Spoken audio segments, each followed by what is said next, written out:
Captain. Yes, Mr. Rogers. It is imperative that we make sure the transfer function of the perception quantizer is set to the correct hybrid log gamma of the high dynamic range and secure the integrity of the metadata. But wait, the perception quantizer? Yes! No!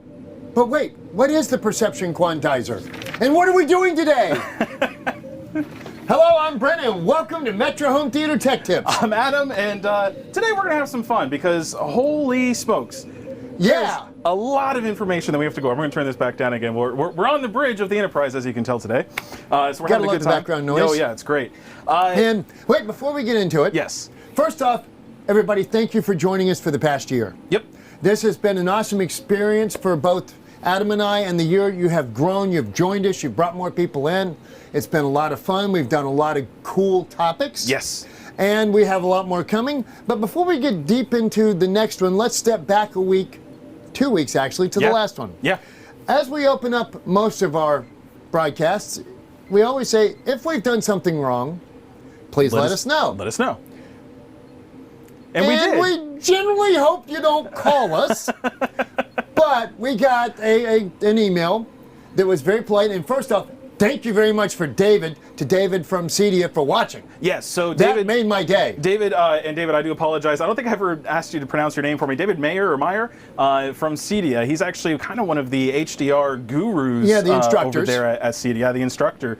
And unfortunately, he saw our video, and he gave us some really great pointers, corrected a lot of what we did on that video and everything else. And gave us 90 minutes of his time. Oh, yeah, a lot of time. And honestly, it went so great that we're wanting to get him on to an episode with you all here on the webinar, and so on an episode of Tech Tips. So here pretty soon we're going to try and get him on with us, and that way we can do another episode about HDR misconceptions. And there were some things we did not explain as deeply as David would have preferred, and he was correct. Yep. So what you're going to see is a modification of that episode. Yes.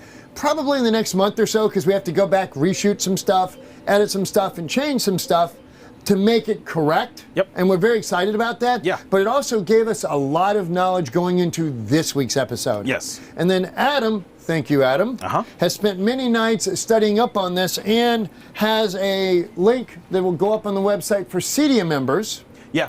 For a great white paper. So everybody who's watching, if you are not a CEDIA member, if you look down in the the description below, you'll see that in the description below, you'll actually see there's a link to CEDIA and how to join up to be a CEDIA member. It's a wealth of knowledge. It's really definitely worth it because there's so much information that they have on there, aside from just HDMI and HDR information. Networking and businesses. Yeah, how to run the business, tips and tricks to running your business, white papers on the different things that you deal with out there like HDMI and networking and Wi-Fi and all these other things that are out there that we have to deal with as integrators and installers, and it's a wealth of knowledge, it's a wealth of resources. So I highly recommend following through with that. You can actually find this here. This is actually something that we got, and I know on your screen it's pretty white.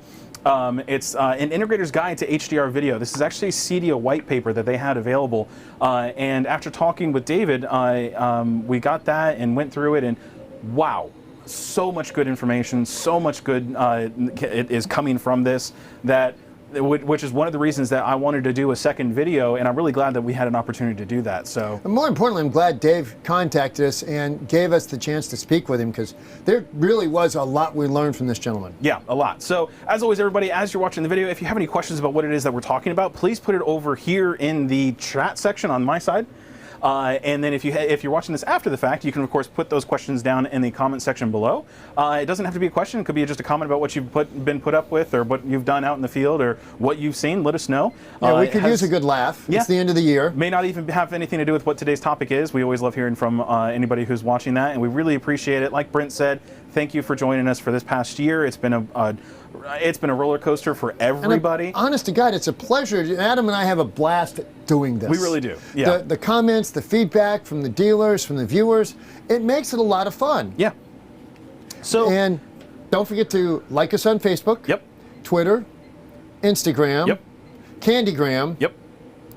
We're on LinkedIn as well, if I remember correctly. And LinkedIn. There you go. And then as always, hit that like button to let us know that we're doing something good for you. Subscribe if you haven't yet, and hit that little bell notification to let you know when we do go live, which of course is every Wednesday at 3 p.m. It's unless of course there's a holiday or something like last week. So. And by the way, just so everybody knows, tomorrow is my 61st birthday. 61st birthday. 61st. Obviously, your arthritis set in early to the lips. Yeah. Send your cards, your gifts, your gift cards, your money. Yep. I appreciate it, and thank you. No, you do drop the 100 point. Well, off yes, of that first, right? it's not 161. It's just 61. Gotcha. Okay. All right. I was going to say. I mean, I know you lost your pet dinosaur a couple years back, so I just want to make sure. Heart, okay? I know it did. Okay. So let's get into what we got, because we got a lot, and yes, we did. have forced a lot on me this week because you studied all this. I did. I did. So today's episode is have a dynamic new year. What is dynamic HDR? So. And it will become very important to you very near future, because both TVs and sources are changing to adapt to this. Yes, they are. So what we talked about 2 weeks ago was, of course, what is HDR? Now, you'll see the video when it comes out, of course, when we have to go back in and do some corrections and some more information and for what we learned. I think you'll enjoy it, because we're going to have a good time with that. We're going to have some fun with it. Now, so what I want to do before we jump into dynamic HDR is I do want to do just one quick refresh on that to talk about what is HDR.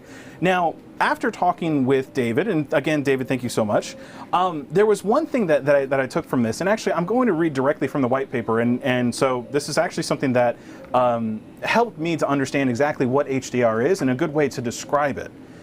So it says, our vision is not linear in the way that we perceive grayscale from black to white. So if I were to take something and I would just draw black and to white and then use the grayscale along that, it doesn't look like that. Our eyes don't perceive in that way.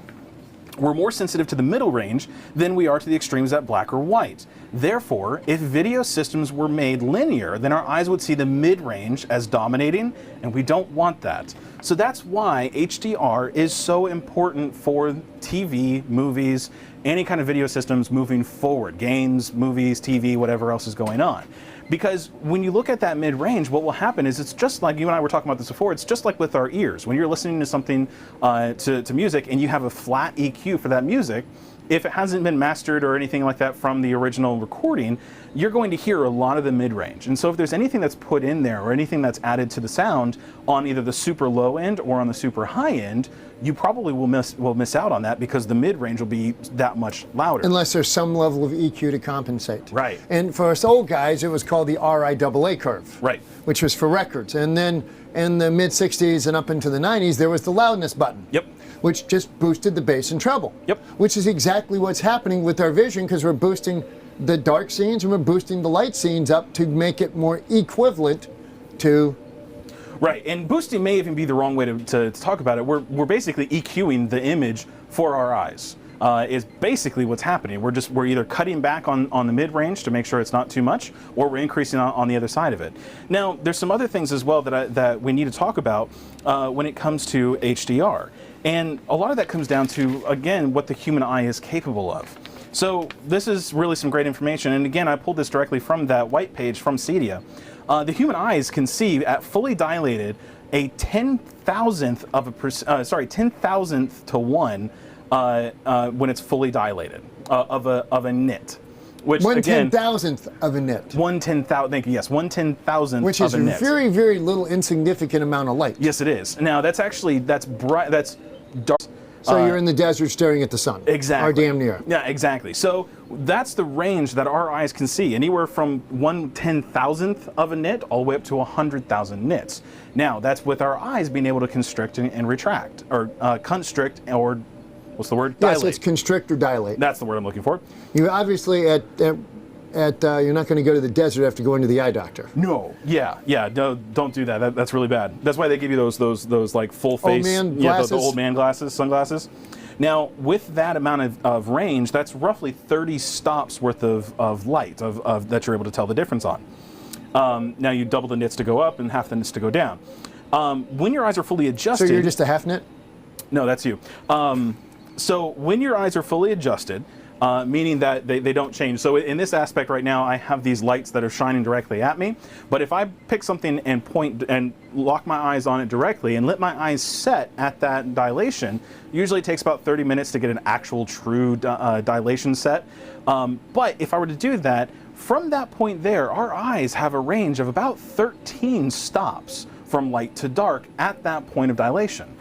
So, which is really interesting, because that means that even though my eyes may be at the midpoint of that 30 stops, you know, let's say I'm at that 15 stop or whatever nits that puts it at that point, hey Leo, good to see you, man. Thanks for checking in with us on the video today. It's always great to hear from you. Happy New Year.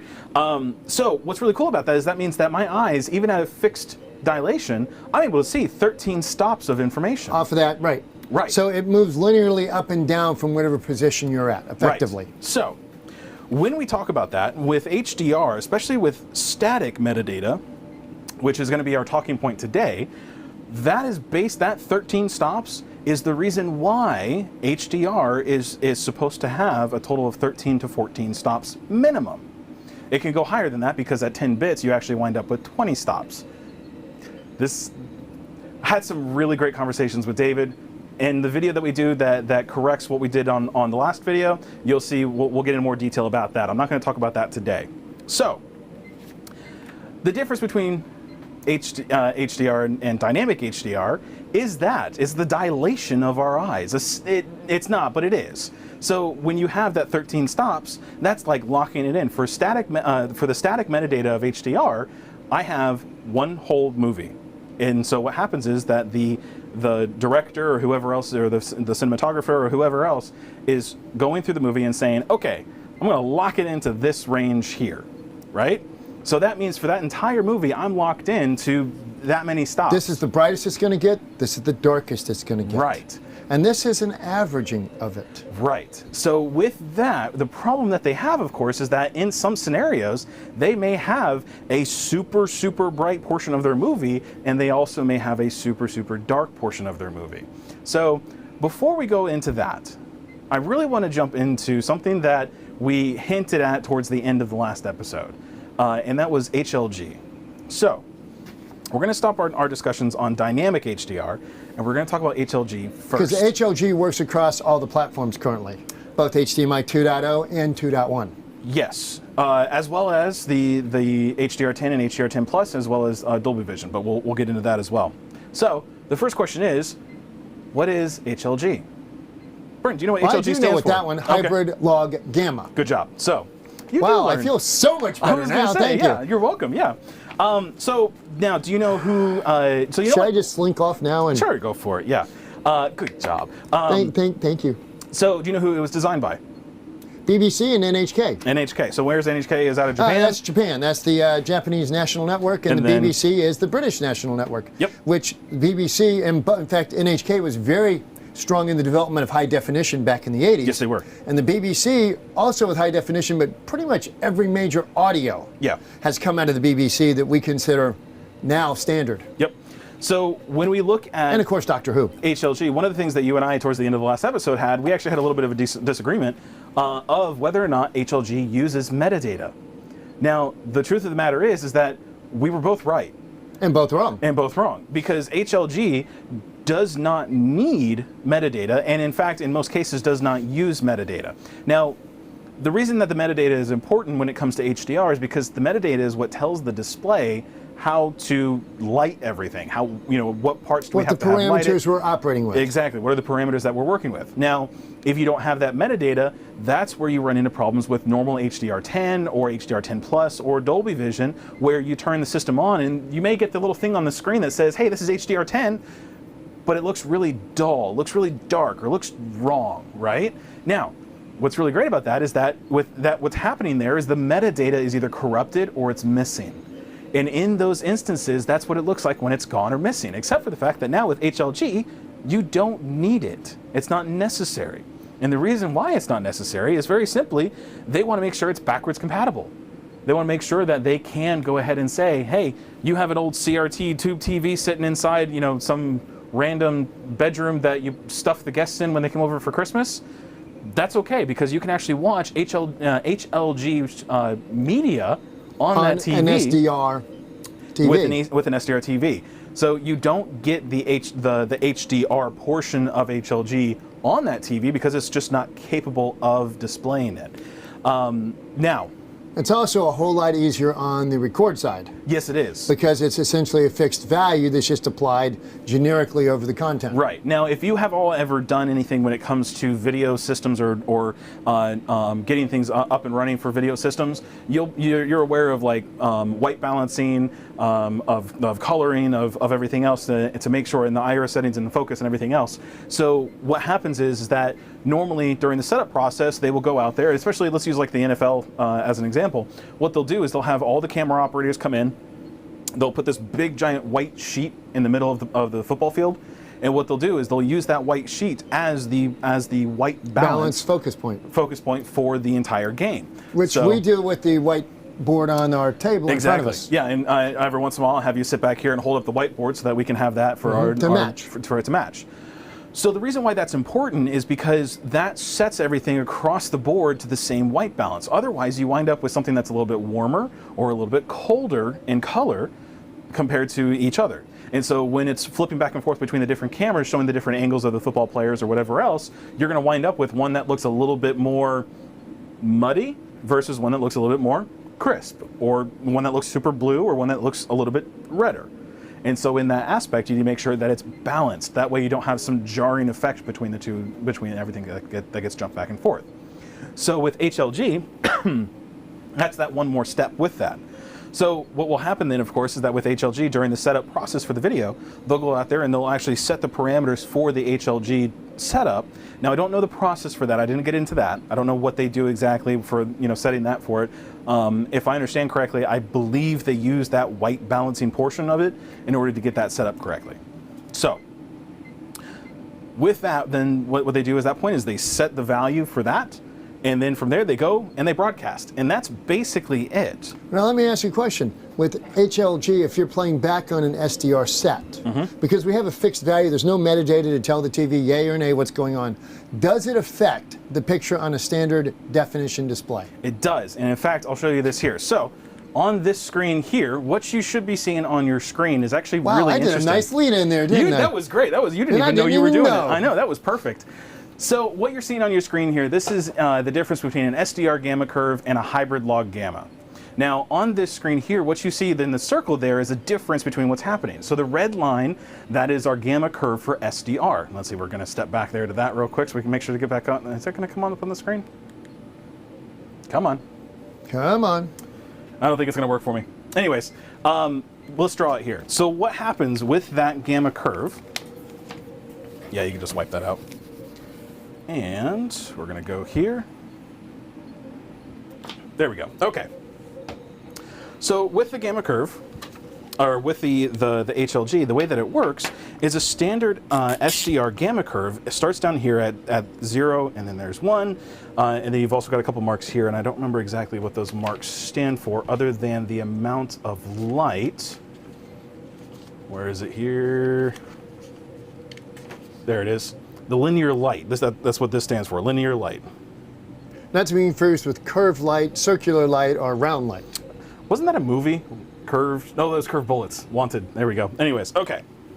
So SDR is normally looking something like this. So what this is here, of course, is this is the maximum amount from dark to bright. They just use a 0 and a 1 for their estimations for this, and this is just an estimation. This isn't exactly correct. But then what they'll do, of course, is they will take that, and this is our linear light. This is the amount of light that we're going to be showing out of there. But you can have your HLG image come in like this. Now HLG, starting down here at the bottom, it's going to follow that curve almost exact, if not exactly exact, and then at a certain point it's going to break away. Now this isn't right where it's at, but what's happening here is that at this point is where the HLG is actually starting to kick in. So as Brent was saying before, at this point here, and actually I'm going to do this here and kick that on. Okay. So at that point right there is where I had that big circle on there before. At that point is where the separation is happening. So as Brent was saying, when you look at an HLG media content on an SDR display, is there a difference? And the truth of the matter is that yes, there is. So when you are watching an HLG media on an SDR display, you'll actually miss out on a little bit of the high end. Because it's been rolled off. Because it's been rolled off. And that's just simply, unfortunately, what comes with the requirements if you're watching of what an old it is. tube set anyway, you're probably not really going to notice it. Right. So we'll switch this back over here to that. So when you are, where's our thing? There it is. So you lost your thing? I lost that thing anyways. So when you're dealing with HLG, what's happening there is that they're actually running one simple metadata list information. And so they're broadcasting a stream, and when your SDR display sees that, it'll say, well, okay, I see the information that I'm going to use, and so it just displays that portion of it, and it just disposes of the rest, or doesn't use the rest. And hence the roll off. Basically, exactly. It's a filter. So a good way of looking at that is if you have, going back to audio, if you have a tweeter, the tweeter's not going to mess with the low frequencies, and the subwoofer is not going to mess with the high frequencies. Rather, it will try to, but it may not work correctly, and that's where your crossover comes into play. So effectively what you've done is once you've encoded for HLG, you've kind of taken the tweeter away, and now we have bass and mid-range. And if you're watching on an SDR display. Yeah. Kind of tweeter's gone, because they have enhanced for the high frequencies. Yep. But now there's no tweeter, so it doesn't matter. Yeah. So lots of information with all of this. Now another little kind of neat, interesting tidbit, and maybe I only find this because I've been doing all the research that I find this interesting, because everyone else that I've talked to, they're just like, yeah, sure, that's cool. When HLG is displayed on a 2000 nit display with a bit depth of 10 bits per sample, it can display a range of 200,000 to 1, or roughly 17 stops. That's a lot of stops. That's a lot of stops. So not quite 20. No. But it's a lot of stops. It is a lot of stops. So it's definitely something to take a look at, because and the thing it is a lot better than watching non-HLG. Well, and the thing is that with HLG, because it's backwards compatible with SDR displays, truth of the matter is it's a brilliant HDR service or HDR standard, because we can now have the capability of saying, okay, here's all this content, and it just broadcasts it without doing all the extra legwork of the post-production. Right. And that's where the big difference is post-production. Right. And we're going to get into that one next. Right. So, now, let's see, is that all I had to say about HLG? Now, it can use metadata. I did say that it does not need metadata. But it's not expected to. But it's not expected to. And so really the matter of that comes down to, it probably won't use it whenever you're trying to watch something because in most cases, the people creating that content aren't going to take the time or expense to do it. Right. So, in that now, effect... and here's the thing. HLG can actually be used for movies. It's not just a live broadcast format. It can be used for movies. It can be used for anything. Yeah. It just does not offer quite the range that HDR Standard or HDR Plus or Dolby Digital does. Now, another interesting fact while I was doing my research on that, the new iPhone 12 has HLG. Does it? Yes, it does. It uses HLG. I don't know where it uses it or how it uses it. You lost your phone, didn't you? Yeah. There it is. I don't know where or how it uses it, but it does use HLG in some fashion. Well, it is an OLED screen. Yeah. So, that's what HLG is. So now that we're done with that, we're going to move on, because we're already 25 minutes into the video. So... And we've only talked about HLG. We've only talked about HLG. Wow, I almost feel like this should have been like a three-part series or four. It may have to be. I mean, honestly, it may just keep going. So we'll go ahead and dive into the next part, which is, let's see if it actually works correctly this time. What is HDR10 Plus? It did work. Great. What is HDR10 Plus? Well, this is where it gets exciting. Yes, it does. It's HDR catching up to Dolby. Kind of, sort of, yeah, it is. Yeah, kind of, okay. Yeah, because now we have the ability, and we talked about this last time, before you had a static setting. Yep. And typically 13, 14 f-stop. So they create a movie, and at the very beginning of that movie, you get the metadata for the f-stops. Yep. And it does not change throughout the movie. So if you're going from, and you mentioned the Mummy earlier. Yep. If you're going from the desert scene to the tomb, it's still operating within that same 13, 14 f-stops. That's exactly right. And that's it. Yeah. So we've got this max brightness, this max darkness. It's still a whole lot better than we were at 7 or 8. Yep. I mean, that's a tremendous range. Yep.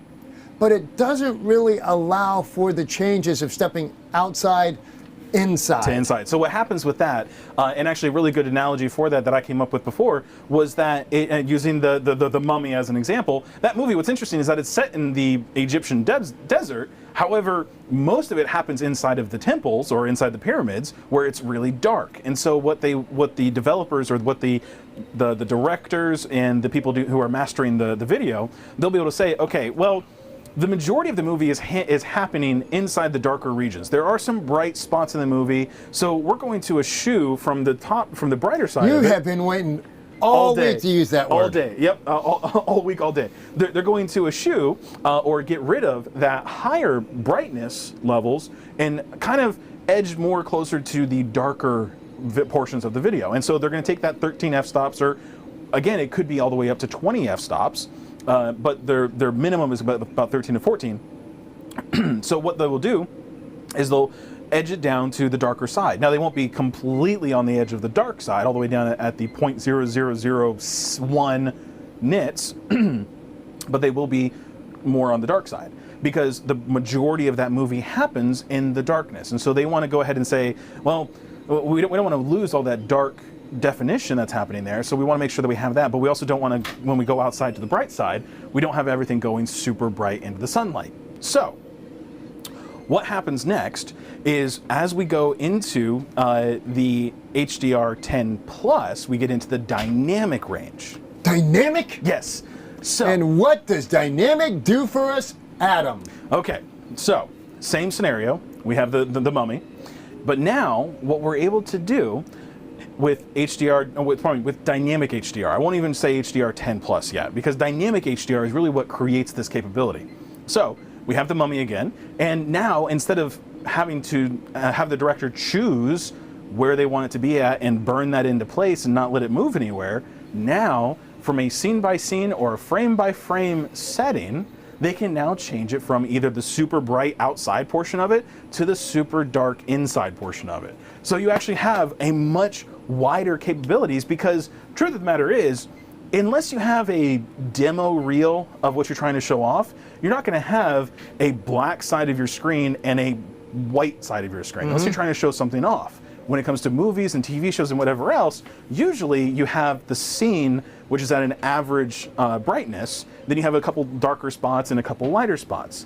But now they have the capability of changing that from one to another, so up and down that range. If you look at the top right there, give you a top-down shot? Yeah, you can effectively move our 14 stops, upper and lower. Yep, exactly. It's like octaves on yeah. in so you can change music. octaves. Exactly. So you can maximize for that.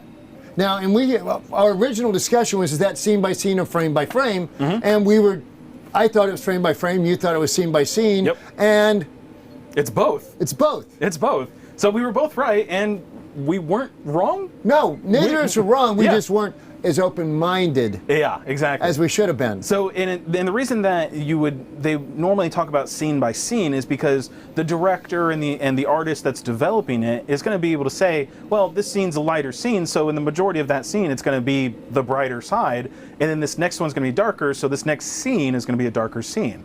Now, the reality is, they would have to do frame and add the data each frame at a time, which gets incredibly time intensive and expensive. So you can go in and do a frame by frame if you really wanted to, and that's perfectly fine, because you still have to send the metadata for that scene every frame, because it's still being sent across, which actually... Because it's still dynamic. Because it's still dynamic. So actually, and that we're going to get into how HDR fails, and we'll talk about that next, because that's how it fails. So because you have to send that information every single frame, every single time, technically, if you really wanted to, you could swing the HDR range from one edge, or from one swing side all the way to the other. It could be all the way on one side to the next, every single frame. I don't know what that would look like. At 60 frames per second, flipping back and forth like that, I think it would just come off as a gray Probably in the would, middle, but right? It's an interesting experiment. That is an interesting experiment. If anybody's watching, if anybody knows how to or has access to that types of setup, let us know in the comments, let us know over in the chat section. I would be really curious to see that happening with that. So let us know. Now, and do it for OLED, because and one of the things we discussed with David. Yeah. Because he, like I am, is a big OLED fan, is the fact that you're still operating within the same parameters, but the blacks can go lower. Yes. The brights are not as bright Yep. on number, Yeah. but in perception, because the blacks are blacker, Yep. the whites look whiter or Right. brighter. Brighter. So, so really going back to now, what is HDR10? So HDR10, it's better to describe the differences between HDR10 and HDR10 Plus, because the differences between HDR10 and HDR10 Plus is just the dynamic metadata.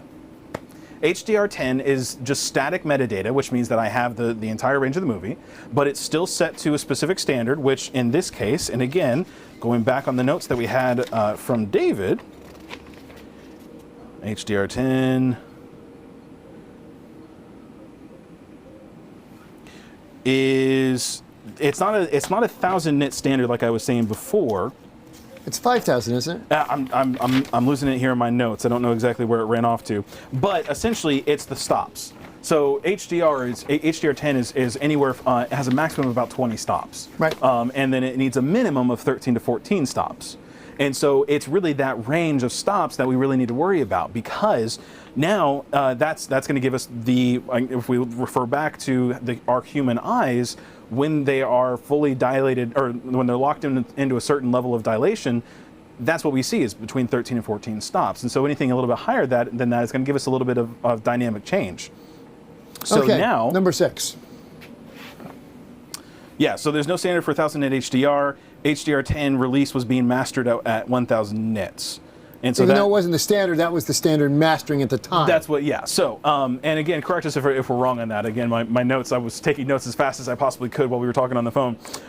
So, now with HDR10 Plus, it's the same standard, but now we have the capability of changing that range, or the octave, of the HDR signal. So we can go all the way up to the high end, or the bright end, or we can go all the way down to the low end, or the dark end. And that's basically the only difference between HDR10 and HDR10 Plus, is making it now dynamic. Now, in each case, as in the past 3 to 4 years of HDR, the televisions have improved dramatically. The processing in the displays has improved dramatically. So if you bought a first-gen HDR set, Yep.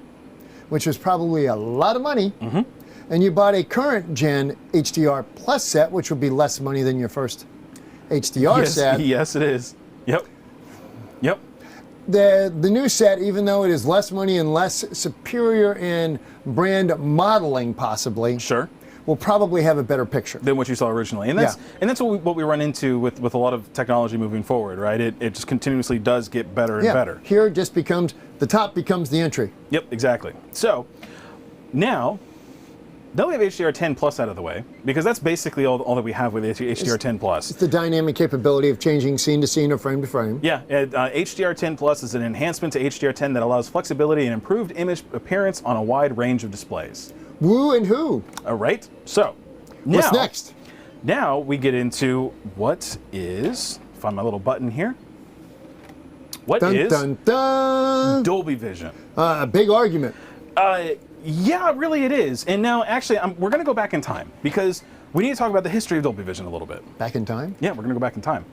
We're not going to go back to the future. We're going to go back to the past. Time to go forward to the past? Sure. Yeah, that works. Great Scott, Morty. Okay. Morty? It's Marty. Well, depends on what show you're watching. You are crossing over your shows there. Okay, so Dolby Vision originally, Dolby Vision was actually Rick. the company. Yeah, exactly. There you go. Is the company that collected the research that would eventually become HDR, because way back in 2000, I think I'm going to get my date wrong. I think it was 2014.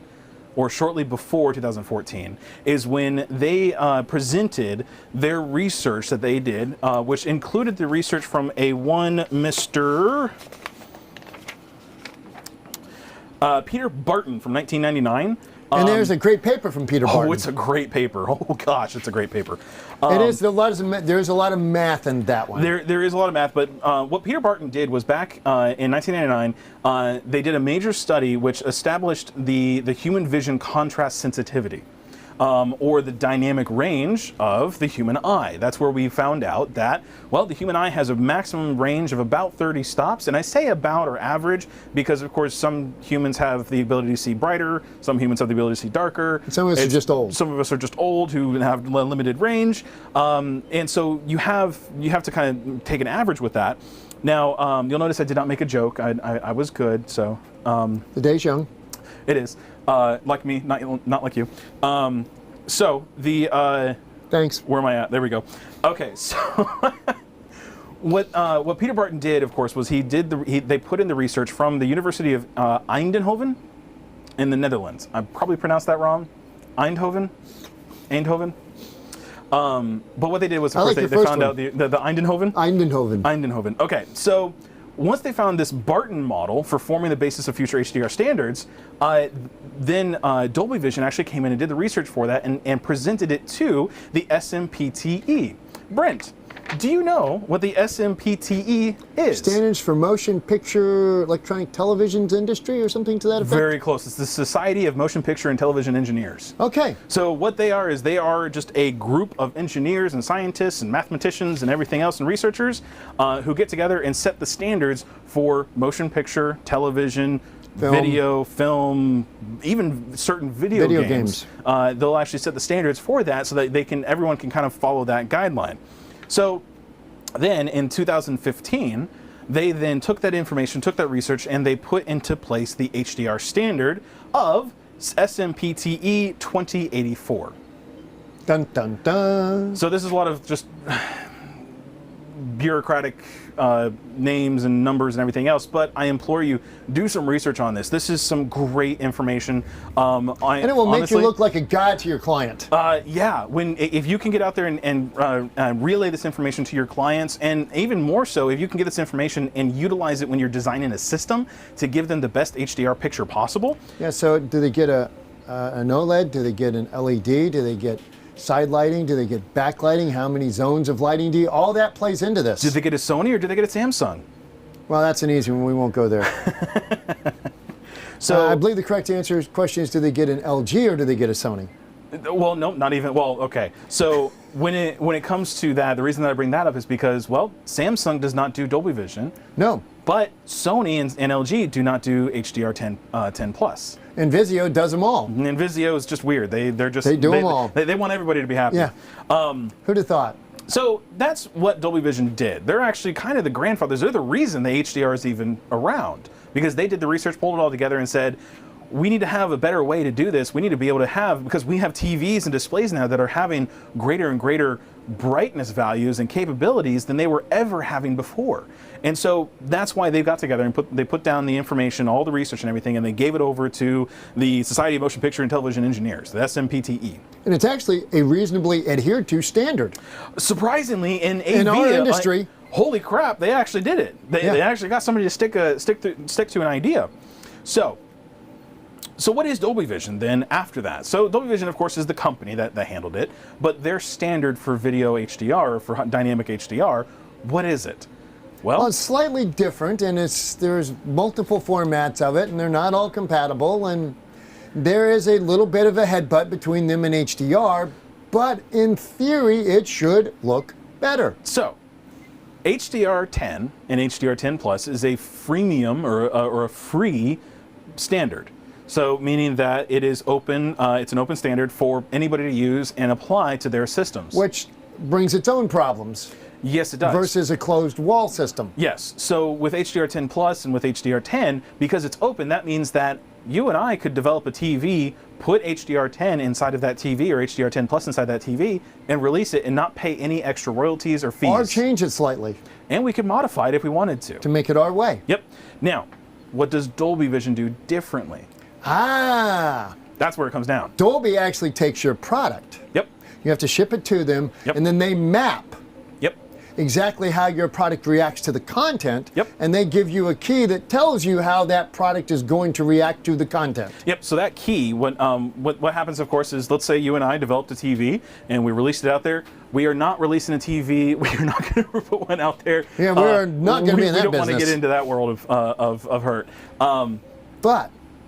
But if you and I were to develop a TV and release it, if we wanted to have Dolby Vision capability on there, we couldn't just say, well, here's Dolby Vision and release it and we're good to go. Good luck. Yep. No, it's roughly $3 per set of per TV that we release. So if we sold 1,000 TVs or built 1,000 TVs, we would have to pay $3,000 to Dolby, plus the fee to actually get it certified and set up. But then we would have to ship them a couple sets, and what they do is they take those displays and they run it through their calibration systems.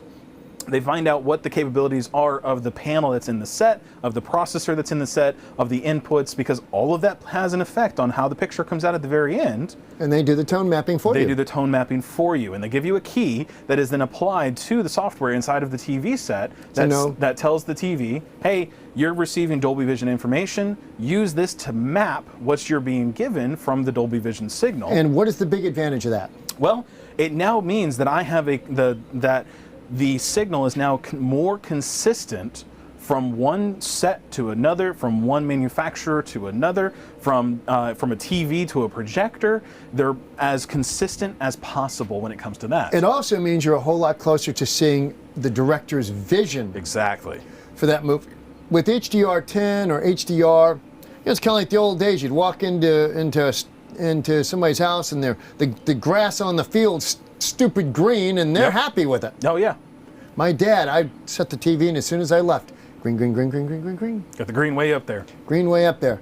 And if you looked at a TV that was 6,500 Kelvin properly calibrated, some people thought they were dull. Yeah.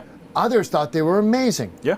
Dolby Vision actually sets to a fixed point so that whether you watch it at your house or my house or in here, what we should be seeing is what the director or the creator of that content wanted to show you. Right. Not what you want to see. Right. And there's pros and cons to that one. Yeah.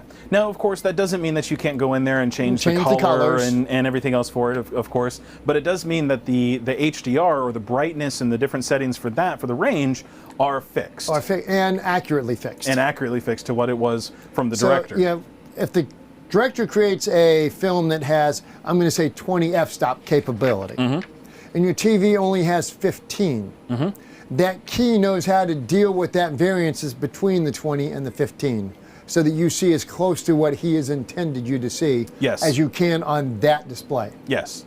So when you are watching and that's what's really interesting, because some displays, now let's take for instance, let's not go display to display, let's look at from one TV to a projector. Okay. Because with a projector, just in the nature of how a projector works, HDR is an interesting concept. HDR is difficult, especially on the lower, darker scenes, because with the projector, you don't have a true off setting for that unless area. you laser. Unless you laser. But even with laser, you have a lot of blooming effect or bleeding effect that happens with it. So because of that, that means that that sets or that projector's range of nit value or stops is different than what the TV is. It certainly will not go as low. Certainly won't go as low. May go brighter in some situations. If you have a super bright projector in a very dark room, you can have a super bright projector for that. That may even be brighter than a television, but the television is going to be a more controlled display. So what Dolby Vision will do is they will take all of that information and using some amazing math, which I'm not even going to try to get into because actually Dolby Vision math isn't even available because they have to pay for it. But the HDR10 math is out there and the HLG math is out there because both of those are open. I saw that. I saw that.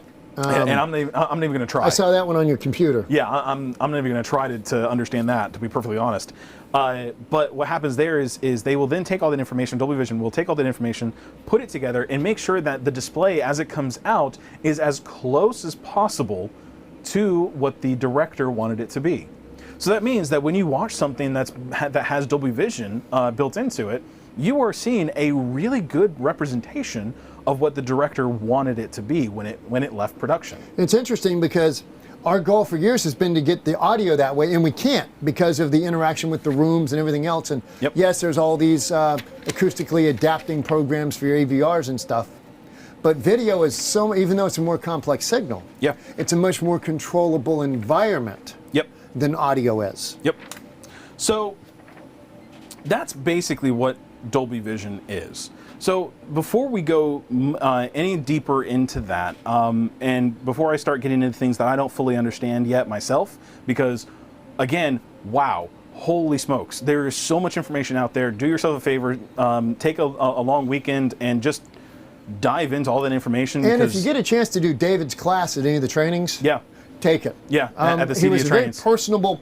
Yes, he was. The time, it was close to 90 minutes. At no point did it seem like it was 90 minutes. Yeah, honestly, I needed another 90 minutes to talk with him about it to fully understand what was going on, and we're going to do that again. Had he not had another meeting, we probably would have got it. He was a very gracious gentleman. Yep. So the next thing, of course, with all of this is to say that what happens when it fails? So we have to talk about first, how does HDR data or metadata get transferred? And we'll use dynamic metadata. How does it get transferred from the source device all the way over to the display device? Can I make a suggestion? Mm-hmm. I think that's going to be a little bit longer than the time we have left. I would say... I can knock this one out. Can you? Yeah. Okay, I can. go for it. I'm going to need the board here real quick. Okay. Okay, we're going to do some art here real quick. Step away. Yep.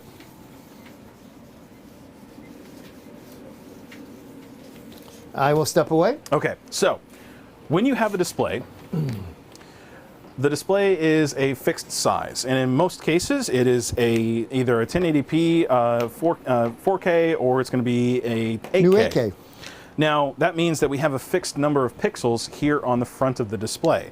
So we have our, let's see if I can get all these open here. There we go. That's an interesting sound, by the way. That's a fun sound, right? So we've got our red, green, and blue pixels all in through here, and that's, of course, you know, just all messed up. But you get the idea. Where are your subpixels? They're all there, don't worry. We're standing too far away to be able to see the subpixels. This is an 8K display. We can get up to, like, you know, 2 feet away and not be able to see the pixels.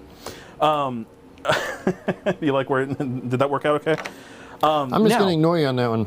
There is more than the pixels here on the screen that gets transmitted from the source device to the display.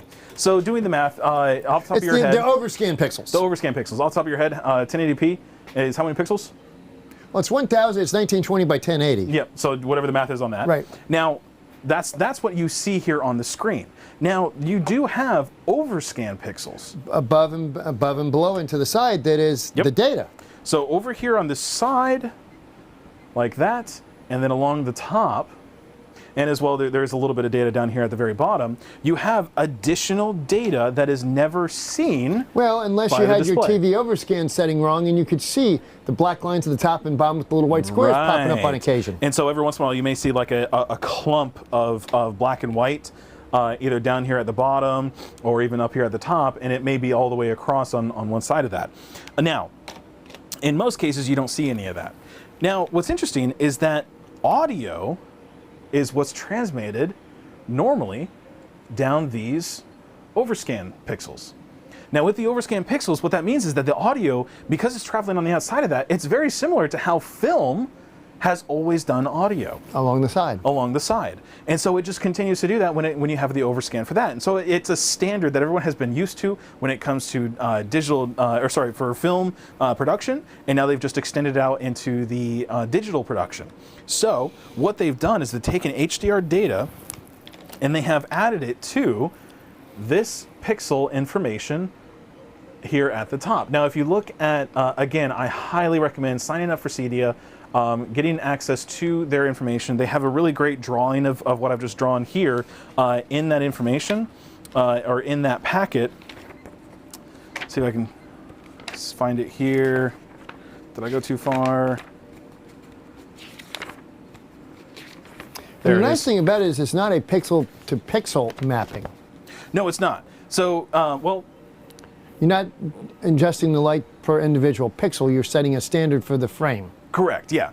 So this is what I've tried to draw here for that. But this is in that HDR Integrators guide to HDR video. But essentially, the HDR data is transmitted on this outside frame, and so it's in the outside of the video frame.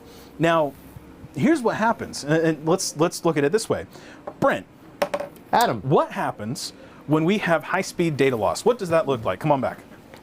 Well, high-speed data loss can present itself as pixel dropouts, little, the snowflakes, different color changes, and if it's enough of it, no picture. Right. And I'm sorry, are we losing pixels? Yeah.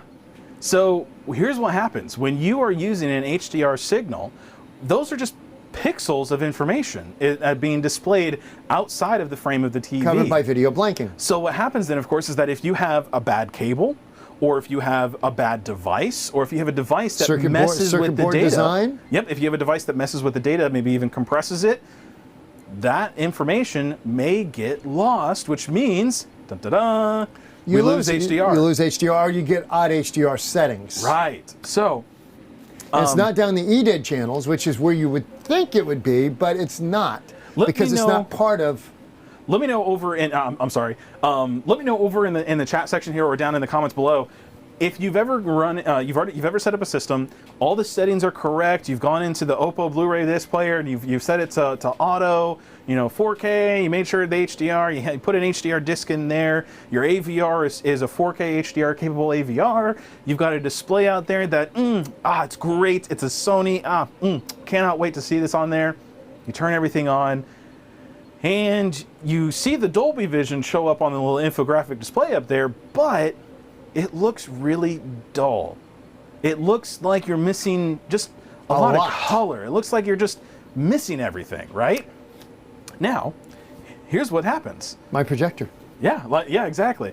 So in that case, what's happening there, one of the largest causes of that, and actually this came from directly from David, one of the dull pictures is a classic failure of HDR. And one of the classic causes of that classic failure is the device that's in between your source and your display. In many cases, if you were to bypass everything, take your source device and hook it up directly to the display, in many cases it will work perfectly fine and you will get a brilliant image. But in many cases, that means that there's something in line that's causing a problem. So, Brent, it's almost like we've developed a device that would ensure that signal that's being passed down the TMDS video feeds gets from point A to point B correctly? Really well. It almost seems like we've developed something like that. Do we have something? Yeah, at some point. And of course, there's the GA2, which does that. What I don't see here is the GA1, which is my favorite. I don't think I have one over. Ah, there it is.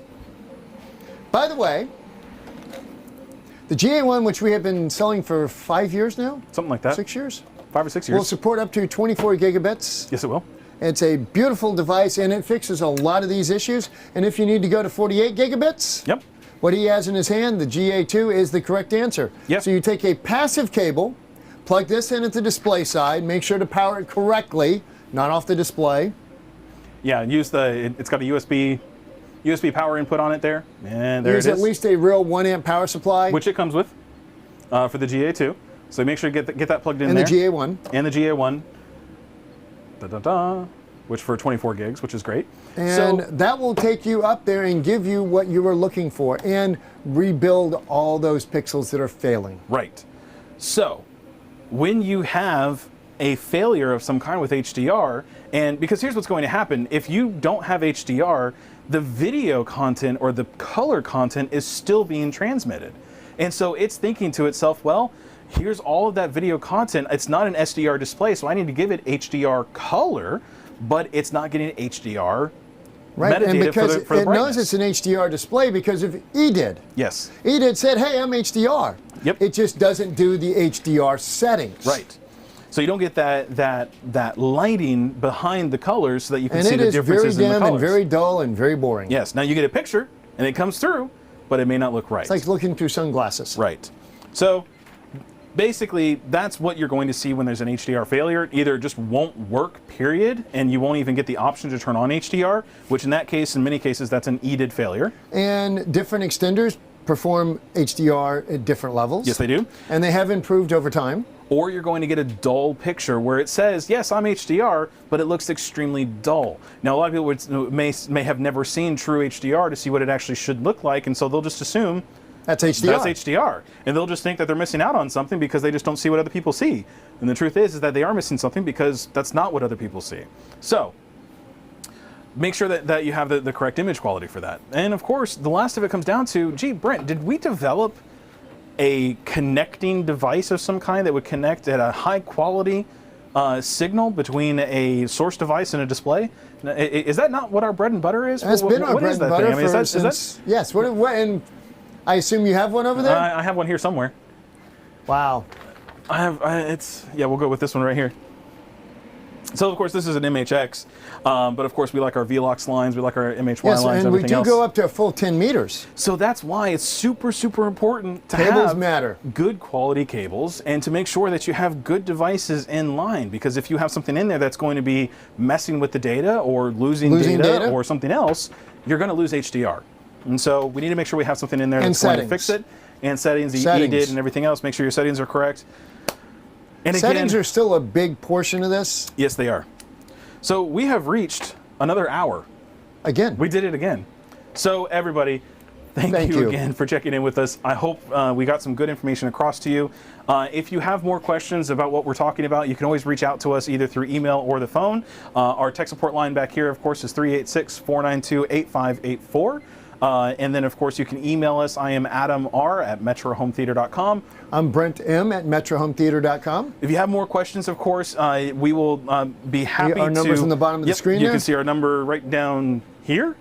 So definitely reach out to us on the phone number there. Or you can visit us at metrohometheater.com. That has all of our contact information there as well. Again, David from CEDIA and CEDIA, of course, and Walt as well. And all of the teams over at CEDIA, again, thank you all so very much for some brilliant information and for collecting all the information to a really good, easily usable space. Really great. So, with all that, have a happy new year. We, again, truly appreciate you guys sticking with us this year, joining us, and increasing our ranks. Yes. So, as always, everybody, thank you for watching. Have a happy new year. Happy holidays. I'm Brent. I'm Adam. We're out of here. Hey, don't forget, reboot early. Reboot often. Don't cut your wires too short. Turn off CEC. And call tech support. Call tech support. Bye, everybody. Thank you.